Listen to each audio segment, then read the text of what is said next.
সবাইকে স্বাগত জানাচ্ছি আমাদের ক্রিকফ্রেঞ্জের নিয়মিত আয়োজনে। নিলাম শেষ হয়ে গেছে প্রায় দুদিন হলো এবং মোটামুটি সবগুলো দলই গোছানো হয়ে গেছে এবং আমার যারা সহকর্মী আছেন মোহাম্মদ সাদমান এবং সৈয়দ সামি, তারা দুজন প্রত্যেকটা দল নিয়ে কথা বলার চেষ্টা করছেন যে কোন দলটা কেমন হলো, কোথায় তাদের শক্তিমত্তা কিংবা দুর্বলতাটাই কোথায়, সেগুলো নিয়ে তারা আলোচনা করছেন। আমিও একটু এটার সাথে আসলে যোগ দেই। পাশাপাশি বেশ কিছু নতুন সাইনিংয়ের খবর রয়েছে, যদিও বেশ পুরনো, আপনাদেরকে আমরা আগে জানিয়ে রেখেছিলাম, কিন্তু সেগুলো মোটামুটি অফিসিয়াল হওয়ার খুব কাছে রয়েছে, সেই কারণে আপনাদেরকে নতুন করে জানাই। তার আগে আমরা একটু রংপুর রাইডার্স নিয়ে কথা বলতে চাই, কারণ আপনি যদি নিলামে খেয়াল করে থাকেন, একেবারে এই 6টা দলের ভিতরে যারা সবচেয়ে ভালো দল করেছে তাদের মধ্যে অন্যতম হচ্ছে রংপুর রাইডার্স। তারা যে কেন ভালো দল, তারা যে কেন এত বড় দল এবং কয়েক বছর ধরে কনসিস্টেন্টলি তারা কেন ভালো করছে, সেটা একটা প্রমাণ পাবেন আপনি নিলামে যদি তাদের প্লেয়ার পিকিং খেয়াল করেন, সেক্ষেত্রে আপনি একটা ধারণা পেয়ে যাবেন। এবং আপনি যদি দেখেন যে তারা এই নিলামটার আগেই কিন্তু 4জন ক্রিকেটারকে সাইন করে ফেলেছে। দেশি হচ্ছে মুস্তাফিজুর রহমান, পাশাপাশি নুরুল হাসান সোহান তাদের ঘরের ছেলে, তার পাশাপাশি কিন্তু বিদেশি ক্রিকেটার হিসেবে খাওয়াজান নাফে এবং সুফিয়ান মুকিম। এই চারটার সাথে নিলাম থেকে তারা বেশ কিছু প্লেয়ার নিয়েছে। আপনি ধরতে পারেন লিটন দাস, তাওহিদ হৃদয়, নাহিদ রানা, রাকিবুল হাসান, আলিস ইসলাম, পাশাপাশি মৃত্যুঞ্জয় চৌধুরী, নাইম হাসান, কামরুল ইসলাম রাব্বি, মাহমুদুল্লাহ রিয়াদ, আব্দুল হালিম, ইফতেখার হোসেন ইফতি, মেহেদি হাসান, এমিলিও গে এবং মোহাম্মদ আখলাক। আপনি যদি একটা জিনিস ক্লিয়ার হন, তাদের এই বোলিং লাইন আপটা যদি একটু খেয়াল করেন, সেখানে আপনি দেখবেন যে বাংলাদেশি বোলারদের একটা বড় প্রাধান্যের জায়গা রয়েছে। যেখানে আপনি দেখবেন বোলিং ইউনিটটাকে নেতৃত্ব দিবেন মুস্তাফিজুর রহমান, অবভিয়াসলি, কারণ বাংলাদেশের অন্যতম সেরা বোলার তিনি। ওয়ার্ল্ড ক্রিকেটেই তিনি যে টাইপের বোলিং করেন সেটা বেশ প্রশংসিত। আপনি আইপিএলে যদি খেয়াল করেন, তিনি আইপিএলে খেলেন, পাশাপাশি এবার আইএল টি20 তিনি খেলবেন দুবাই ক্যাপিটালসের হয়ে। এই যে মুস্তাফিজুর রহমান তারা ডিরেক্ট সাইনিং করেছিল, তার পাশাপাশি নিলাম থেকে নাহিদ রানা, তার পাশাপাশি আপনি কামরুল ইসলাম রাব্বি, মৃত্যুঞ্জয় চৌধুরী, এই তিনজনকে তারা পেসার হিসেবে দলে টেনেছে। এই যে তিনজন মানে চারজন পেসারই কিন্তু দেশি পেসার। এতে সুবিধা হচ্ছে যে আপনি কামরুল ইসলাম রাব্বিকে হয়তো বলতে পারেন যে তিনি তো বয়স হয়ে গেছে, কিন্তু লাস্ট কয়েকটা বিপিএল যদি আপনি খেয়াল করেন, প্রায় প্রত্যেকটা বিপিএল তিনি কনসিস্টেন্টলি পারফর্ম করার চেষ্টা করতেন। আপনি মৃত্যুঞ্জয় ইয়াং প্রসপেক্ট, তিনি ডেথ ওভার বেশ ভালো বোলিং করেন এবং নাহিদ রানা কেমন করেন সেটা নিশ্চিতভাবে গতবার বিপিএল রংপুরের হয়ে খেলেছেন, সেটা তারা আপনারা সবাই দেখেছেন। পাশাপাশি ইন্টারন্যাশনাল ক্রিকেটেও তিনি ভালো করছেন, তার গতি, পাশাপাশি ব্যাটসম্যানকে ভরকে দেওয়ার যে সামর্থ্যটা, সেটা কিন্তু আমরা চোখে পড়েছি। আপনি ধরে নিতে পারেন যে এই 4জন থেকে 2জন, অর্থাৎ নাহিদ রানা এবং মুস্তাফিজুর রহমান প্রায় প্রত্যেকটা ম্যাচ খেলবে। আপনি বলতে পারেন তাহলে অন্য পেসার কে হবে, সেখানে আপনি হয়তো বিদেশি হয়তো কাউকে আকিফ জাভেদের সঙ্গে তাদের আলোচনা চলছে, সেটা মোটামুটি কনফার্ম। হয়তো আগামী কয়েকদিনের ভিতরেই হয়তো তারা আনুষ্ঠানিকভাবে জানাবে। কত ম্যাচ খেলবেন, কত দিনের জন্য আসবেন, সেটা এখনই বলা কঠিন। তার মানে ধরতে পারেন যে পেস ইউনিটটা মোটামুটি গোছানো হয়ে গেছে। আপনি কাইল মেয়ার্সকেও যোগ করতে পারেন, কারণ আপনি যদি ফরচুন বরিশালের হয়ে দেখেন তাকে, তিনি শুরুতেই বোলিংটা করতেন, যেহেতু একটু সুইং পেয়ে থাকেন, তাকে দিয়েই তামিম ইকবাল বেশিরভাগ সময় শুরু করেন। তার মানে হচ্ছে লিড 5-6জন পেসার তাদের হয়ে গেছে। আপনি যদি স্পিনে তাকান, সেখানেও কিন্তু বেশ কিছু নাম আছে। রাকিবুল হাসান গতবার খুব সম্ভবত তিনি রংপুরে হয়ে খেলেছিলেন, ঘরোয়া ক্রিকেটে কনসিস্টেন্টলি পারফর্ম করছেন। গত যে রাইজিং স্টার্স এশিয়া কাপটা হলো, সেখানেও তিনি বেশ ভালো বোলিং করেছেন এবং পারফর্ম করেছেন। তার পাশাপাশি আল ইসলাম, এইটা একটা বড় ইনক্লুশন তাদের জন্য, কারণ গতবার চিটং কিংসে বেশ ভালো বোলিং করেছিলেন, যদিও টুর্নামেন্টের শেষ পর্যায়ে এসে তিনি চোটে পড়েছিলেন, ফাইনালটা খেলতে পারেনি।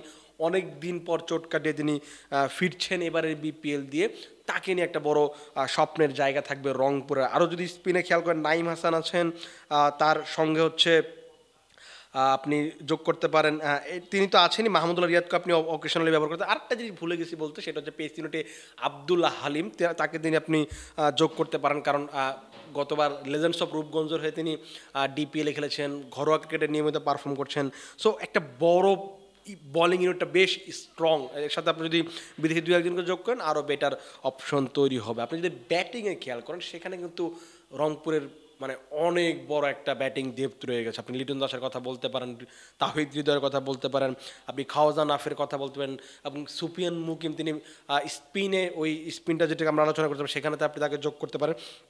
সো দেশি ব্যাটিংয়ে যদি আপনি সোহান সোহান থাকবে, দেশি 3-4 জন কিন্তু বেশ 3 জন একেবারে ভালো মানে ব্যাটসম্যান থাকবে। আপনি বলতে পারেন যে একটা দলে তো 7-8 জন ব্যাটসম্যান থাকে, 6 জন ব্যাটসম্যান থাকে, সেখানে আপনি 3 জন দেশি ব্যাটসম্যান, সেখানে একটা বড় ব্যাপার। ও মাহমুদুল্লাহকে আমাদের যোগ করতে হবে, 4 জন ব্যাটসম্যান জেনুইন ব্যাটসম্যান রয়েছে। সো আপনি যদি ব্যাটিংয়ে নতুন করে বিদেশি আপনাকে খেলাতে হবে, কারণ আপনি দেখেন খাওয়াজান নাফিকে আপনি উপরে খেলাতে পারবেন, ওপেনিং করেছেন গতবার চিটং কিংসে বেশ ভালো করেছেন। এখানেই যুক্ত হবে হচ্ছে ডেভিড মালান। ডেভিড মালান তিনি আসবেন, পুরো মৌসুম খেলবেন যতটুকু জানা গেছে। কাইল মেয়ার্স আছেন টপ অর্ডারে, মোটামুটি খুশদিল শাহকে আমরা শেষের দিকে দেখব, লেট অর্ডারে দেখব, স্পিন বোলিংয়ে দেখব। মোটামুটি মনে হয় যে বেশ গোছানো একটা বোলিং লাইন আপ। এই যে 4 জন বিদেশের কথা আমরা বললাম, আকিফ জাভেদ, ডেভিড মালান, খুশদিল শাহ এবং হচ্ছে কাইল মেয়ার্স, এই 4 জনের সঙ্গে যতটুকু জানি রংপুরের মোটামুটি মানে কথা অনেকটা এগিয়ে গেছে, চুক্তিও হয়ে গেছে জানা গেছে, কিন্তু সেটা আসলে এখনও অফিসিয়াল রংপুর করেনি, আগামী কয়েকদিন হয়তো অফিসিয়াল করবে। আমরা যদি আরেকটা দল দেখি, ঢাকা ক্যাপিটালসের কথা বলতে পারি। বেশ আলোচনা গতবারও ছিল, শাকিব খান যেহেতু ছিলেন দলটার সঙ্গে, এইবার আবার বেশ ভালো সাইনিং শুরু করেছিল তারা। যদি ডিরেক্ট সাইনিংগুলো দেখেন, তাসকিন আহমেদ, সাইফ হাসান, তার সঙ্গে অ্যালেক্সিস উসমান খান। কিন্তু আপনি যদি নিলামে দেখেন, নিলাম থেকে তারা শামীম হোসেন পাটোয়ারি, মোহাম্মদ সাইফুদ্দিন, মোহাম্মদ মিথুন, সাব্বির রহমান, নাসির হোসেন, তোফায়েল আহমেদ, বেশ ঘরোয়া ক্রিকেটে যারা মোটামুটি পারফর্ম করেন তাদেরকে নিয়েছেন। পাশাপাশি আরও বিদেশি যদি দেখেন আপনি, দাসুন সানাকে, তাকে মোটামুটি অনেকটা সময় পাওয়া যাবে, কারণ যেহেতু বিপিএলটা খুব সম্ভবত 28 তারিখ থেকে শুরু হচ্ছে, 26 তারিখে নাও শুরু হতে পারে যেটা শোনা যাচ্ছে। সেক্ষেত্রে আপনি কিন্তু ওই 28 তারিখ পর্যন্ত কিন্তু গ্রুপ পর্বের লিগগুলো ম্যাচগুলো খুব সম্ভবত শেষ হয়ে যাবে। IL T20 আপনি দাসুন সানাকে প্রায় টুর্নামেন্টের প্রথম থেকে পাবেন। সো আপনার বিদেশি যে 4টা কালেকশন আছে, সেখানে আপনার 3টা কিন্তু আপনার একাদশে প্রত্যেক দিন খেলবে, এরকম 3টা কালেকশন আপনার আছে। তার পাশাপাশি এখন নতুন একজনের সঙ্গে তাদের আলোচনা হয়েছে, চুক্তিও হয়ে গেছে, খুব সম্ভবত ইমাদ ওয়াসিম তাদের সঙ্গে হয়ে খেলতে আসছেন। পুরো মৌসুমে তাকে পাওয়া যেতে পারে যতটুকু এখনও জানা যাচ্ছে, কিন্তু সামনে আসলে কী হবে এটা আসলে বলা কঠিন। সো এই হচ্ছে 5ম বিদেশি। আর আপনি নোয়াখালীর কথা বলতে পারেন, আমরা বেশ কয়েকদিন আগে আপনাদেরকে জানিয়েছিলাম যে বিপিএলে কুইন্টন ডিককে খেলতে দেখা যেতে পারে, জিমি নিশাম আসতে পারেন। জিমি নিশাম নোয়াখালীর কথা বলেছিলাম, কুইন্টন ডিকক ঢাকার কথা বলছিলাম। ঢাকার সঙ্গে এখনও স্টিল আলোচনা চলছে বলে আমি যতটুকু শুনেছি, কিন্তু এটা এখনও অফিসিয়াল না, কনফার্ম না। এই জন্য আপনাদেরকে আমি মানে অফিসিয়াল আপডেটটা দিতে পারছি না যে আলোচনা কতদূর গড়িয়েছে, কতদিনের জন্য আসবেন, আদতে আসবেন কিনা সেটা নিয়ে আসলে আপনাদেরকে এখনই বলতে পারছি না। তিনি যদিও আসেন 2-3টা বেশি ম্যাচের বেশি হয়তো আমরা তাকে পাবো না, এটা আমরা আলোচনা করতে পারি, কিন্তু আবার এমনও হতে পারে তিনি আসছেন না। সো এখনও স্টিল আলোচনাটা আছে বলে আমার কাছে শোনা যাচ্ছে, কিন্তু সামনে কী হয় এটা আসলে বলা কঠিন। কিন্তু জিমি নিশাম, সেটা আমরা আপনাদেরকে কয়েকদিন আগে জানিয়েছিলাম, Johnson Charles, Jimmy Neesham, Tim David, তাদের সঙ্গে আলোচনা চলছে নোয়াখালীর। সেখানে জনসন চার্লসকে তারা সরাসরি সাইন করিয়েছে, জিমি নিশামও মোটামুটি কনফার্ম হয়ে গেছে। আগামী 2-1 দিনের ভিতরে হয়তো অফিসিয়াল অ্যানাউন্সমেন্ট আসতে পারে। আর টিম ডেভিড এটা আসলে এখনও অনিশ্চিত, কারণ আপনি বিগ ব্যাশ 14 তারিখ থেকে শুরু হবে, আর তারপরে আসলে তাকে পাওয়া যাবে কি যাবে না, যেহেতু তিনি বিগ ব্যাশে পুরো মৌসুমটা তিনি খেলবেন। সো বিপিএলটা কবে শেষ হচ্ছে সেটার উপর অনেক কিছু নির্ভর করবে, যে খুব সম্ভবত বিগ ব্যাশটা শেষ হবে 13 তারিখে, জানুয়ারির 13 তারিখে, এবং তারপরে যদি এক সপ্তাহ থাকে তখন হয়তো আমরা টিম ডেভিডকে দেখলেও দেখতে পারি। এটা খুবই অনিশ্চিত একটা ডিল, এবং নোয়াখালীর পক্ষ থেকে কিন্তু এখনও কনফার্ম করতে পারছে না যে তাদের সঙ্গে আসলে আলোচনা কতদূর গড়িয়েছে, কী হচ্ছে, আদৌ সম্ভব কিনা থাকে না। সো এটা নিয়ে আমি আসলে নিশ্চয় দিতে পারছি না, কিন্তু জিমি নিশাম তিনি আসছেন, এইটুকু আপনাদেরকে নিশ্চয় দিতে পারি। সেটা ওই যে তিনি IL T20 শেষ করে আসবেন। নোয়াখালীর টিমটাও মোটামুটি বলা যেতে পারে বেশ ভালো দল গুছিয়েছে। আপনি ডিরেক্ট সাইনিংয়ে যদি দেখেন, সৌম্য সরকার, হাসান মাহমুদ, কুশল মেন্ডিস এবং জনসন চার্লস তারা ছিলেন। জনসন চার্লসকে আমরা হয়তো পুরো মৌসুম পাবো, কিন্তু কুশল মেন্ডিসকে পাবো না, কারণ 7 জানুয়ারি থেকে পাকিস্তান এবং শ্রীলঙ্কা একটা T20 সিরিজ শুরু হচ্ছে, যেটা 7 তারিখ, 9 তারিখ এবং 11 তারিখ খুব সম্ভবত খেলা রয়েছে। সো ওই সময় আমরা হয়তো এক সপ্তাহের জন্য তাকে আমরা পাবো না, হয়তো টুর্নামেন্ট শুরুতে আসবেন, 2-1টা ম্যাচ খেলে আবার শ্রীলঙ্কায় ফিরবেন, আবার হয়তো তিনি বাংলাদেশে ফিরবেন, হয়তো মাঝখানে 3-4টা ম্যাচ মিস করে যেতে পারেন, বা 3টা বা 4টা এরকম হতে পারে। এর পাশাপাশি তারা মাহিদুল ইসলাম অঙ্কন, জাকের আলী অনিক, হাবিবুর রহমান সোহান, এটা তাদের একদম খুবই প্রত্যাশিত পিক ছিল আমার কাছে যেটা মনে পড়ে।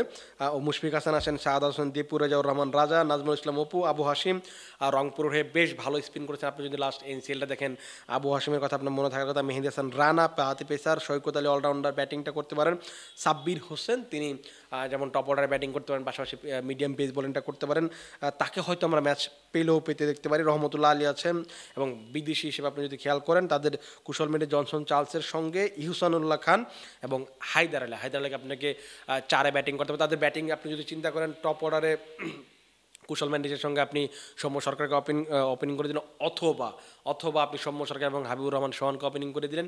3 নম্বরে কুশল মেন্ডি, 4 নম্বরে হচ্ছে আপনি খেলাচ্ছেন হচ্ছে জনসন চার্লস, 5-এ আপনি হায়দার আলী, 6-এ মাহিদুল ইসলাম অঙ্কন, 7 নম্বর আপনি খেলাতে পারবেন জাকের আলী অনেককে।